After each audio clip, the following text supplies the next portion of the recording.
Good evening, everybody. I hope everybody's doing well this Saturday night. It's 7:57 p.m. It's October 21, 2023. I just want to address a comment that I received, and I value the opinion of this person. And normally I wouldn't be making a video about this, but because of her comments, I want to ask you guys if any of you also were offended, okay? Now, since I came into this community in 2017, I've incurred a significant amount of asset stripping to my property. In Manalapan, New Jersey, it was over $300,000. That's not without clothing and other things that were stolen. My daughter's things were stolen. This is just vandalism and repairs to the house. It had nothing to do with the cash that was stolen either. I lived in an apartment for most of my life, except for living in New Jersey and then here. I lived in an apartment growing up. In fact, I lived in a very tiny apartment, and we moved from apartment to apartment to apartment because I had a mom who was divorced and a single mom and raising two kids, and we lived in apartments. My mother lived in an apartment. Actually, my mother never wanted, until she was like in her 70s, she had this fleeting moment of wanting to own a home. And then I assured her that it's a lot of work. You've got to cut the grass. You've got to do repairs. You don't just dial up the super or the landlord and say, hey, my window's leaking, or hey, my refrigerator's not working, or hey, my burner's not working, and they come and fix it. It's not like that when you own a home. So that's merely the point that I was trying to make. So I just like to read the comment, and I'd like to address it. So I received the comment, I beg to differ with you. They also asset strip in an apartment. And for those that live in an apartment, they also get into your money accounts and help themselves to money. Some of us that live in an apartment do have money to buy land, but we're too smart to do so, for we know what they will do to it. You're not better because you have land, Lorraine. It sounds like you're putting down people who rent. I owned land in a house, and yes, they ruined it. And after that, I had no desire to buy more and have a land or house grab. So I'd like to respond to that because she was responding to the video from this morning. And I was kind of comparing, what happens to individuals who rent compared to own. And I'll tell you, I rented. I rented for a long time. I was a single woman before I got married. And I had I had two different apartments. No, actually 3 different apartments. And then my ex-husband came to live with me. So I lived in apartments. I know what it's like. I didn't know what it was like to be a targeted person living in an apartment, but I could share experiences of what people told me. They told me that they would have noise, people walking up and down the stairs, up and down above them. Sometimes they turn the music on all night and day, and nobody would be in the apartment, and that's horrendous. They would feel like they're being pulsed from the top, the bottom, underneath them, etc. There would be noise campaigns. One person told me that they would come into his apartment and actually weave something into the carpet, and he's a very particular guy. I don't know how he keeps his apartment. I've never seen it, but he's kind of a particular, very intelligent guy. And to annoy him, they would weave hairs that weren't his into the carpet, like to make it dirty. Stupid stuff like that. I know that they get into the refrigerator and they damage burners and stuff like that. The thing is, the targeted person doesn't usually have to do the repairs in an apartment, and they usually don't have to pay for them.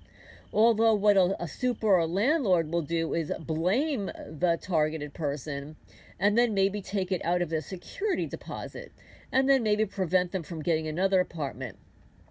I have written 3 letters so far for targeted women to their landlord or super, or a referral letter. So I know what goes on. I'm merely documenting my experiences. I'm documenting my experiences about my property, about my vandalism. And I apologize if somebody took it the wrong way, that I'm no better than anybody else. I do things differently, though.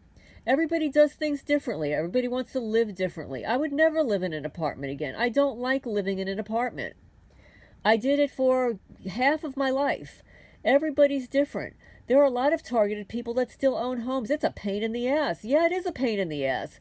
It's a lot of work. You have to pay property taxes. You have to cut the grass like I just did. I just spent, I don't know, 2 hours cutting the grass. It's a lot of work. You have to maintain equipment. It's expensive. And then people sabotage your equipment. These criminals, they've sabotaged my lawnmower. They sliced the seat last year. They sabotaged a new grass catcher or leaf catcher. I mean, the list is endless.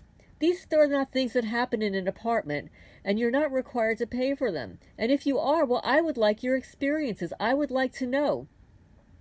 I am merely comparing the differences between living in an apartment and being targeted and owning land and being targeted. And maybe you are smarter. Maybe you are smarter because it's easier for you to move from apartment to apartment and not have to deal with having to sell a property after it's vandalized. It is a lot of work and it's a pain in the butt.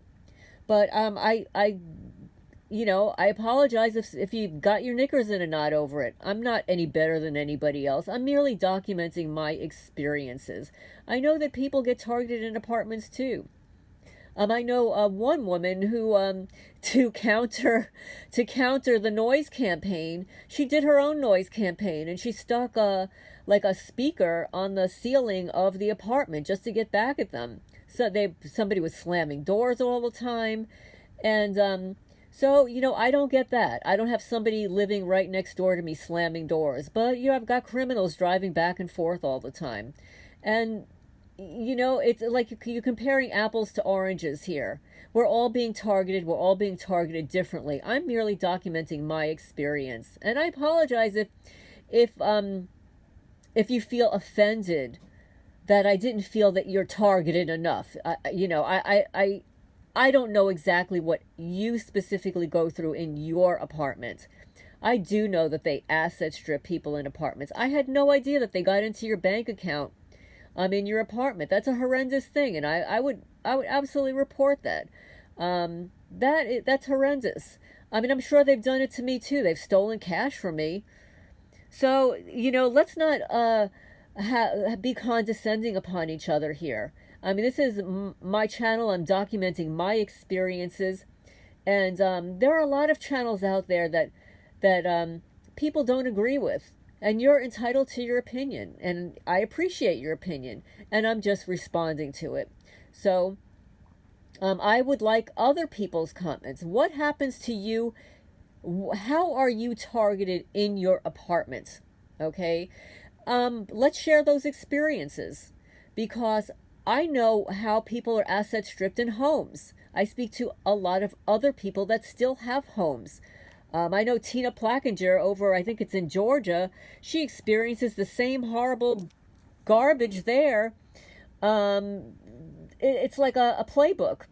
Somebody posted a message that what happened to me recently with my property happened to a targeted guy in Australia. So there's like a playbook going on, and this is what they're doing. So they target people differently that own homes and lands than they do in apartments. I think that's a fact. I don't think it's something to dispute or get angry about. I call it real estate mobbing. When somebody is mobbing your home, your property, things that you own that you have to pay property taxes on, that's a mobbing situation. When you live in an apartment, you can move easily. You have a lease that's usually 1 or 2 years. Right? You do have the ability to break a lease. It's very difficult to just pick up and leave when you own land. When you own a home, you've got to get a buyer. You've got to place it on the market. It's a whole different ballgame. And I know. I lived in an apartment. Okay, so let's not have arguments over this. We need to be unified in this. And this has nothing to do with you personally or anybody that owns an apartment. I'm merely documenting my experience with owning land and owning property. No, I'm not better than anybody else. Like I said, I lived in an apartment for half of my life. I know what it's like. But anyway, this is Lorraine Alternative Homesteading. I just wanted to put that out there, and anybody else is free to comment. And I hope nobody was offended by my comments. I have stated before on the record and in recorded interviews, and I know because I've spoken to other people that have property and what they've done. I mean, like, really, I mean, the hundreds and sometimes hundreds of thousands of dollars. That's not going to happen in an apartment, okay? And that's what the difference is. So that's all I want to say about that. I look forward to your questions and comments. And no, I don't want to be a division here about this particular issue. I'm under a lot of pressure now. They're hitting me in the head all morning. I woke up with a horrible headache, and I'm dealing with a lot of asset stripping that is going to cost me a lot of money to fix and a lot of time. And it's not something I want to deal with. There are a lot of other things that I'd rather be doing in my life. But anyway, I'm going to sign off for now and just post this video.